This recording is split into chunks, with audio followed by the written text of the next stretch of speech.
2 বছরে বাবুদের কোষ্ঠকাঠিন্যের সমস্যা দেখা দিলে কোন ধরনের খাবার তার খাদ্য তালিকায় রাখা উচিত, এই বিষয়টি সম্পর্কে অনেকেই জানতে চান। আজকে সেই বিষয়টি নিয়ে কথা বলবো। আছি পুষ্টিবিদ নাহিদা আহমেদ। কোষ্ঠকাঠিন্যজনিত সমস্যা বাবুর তখনই হয় যখন তার বডিতে পর্যাপ্ত পরিমাণে ফাইবারের উপস্থিতি না থাকে।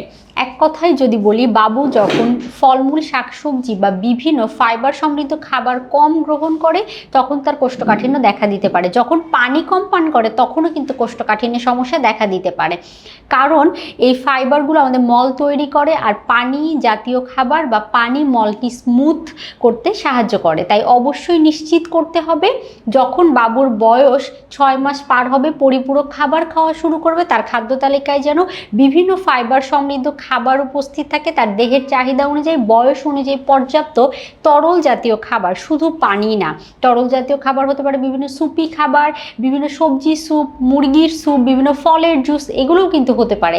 এই খাবারগুলো খাদ্য তালিকায় রাখার পাশাপাশি বিভিন্ন ফলমূল, এমনকি শাকও বাবুর খাদ্য তালিকা অন্তর্ভুক্ত করতে হবে, যেগুলো মল তৈরির প্রক্রিয়াকে ভালো করতে কিন্তু সাহায্য করে বা মলের পরিমাণ বৃদ্ধি করতে, কোষ্ঠকাঠিন্যজনিত সমস্যা বা কষা পায়খানাজনিত সমস্যার সমাধান করতে সাহায্য করে।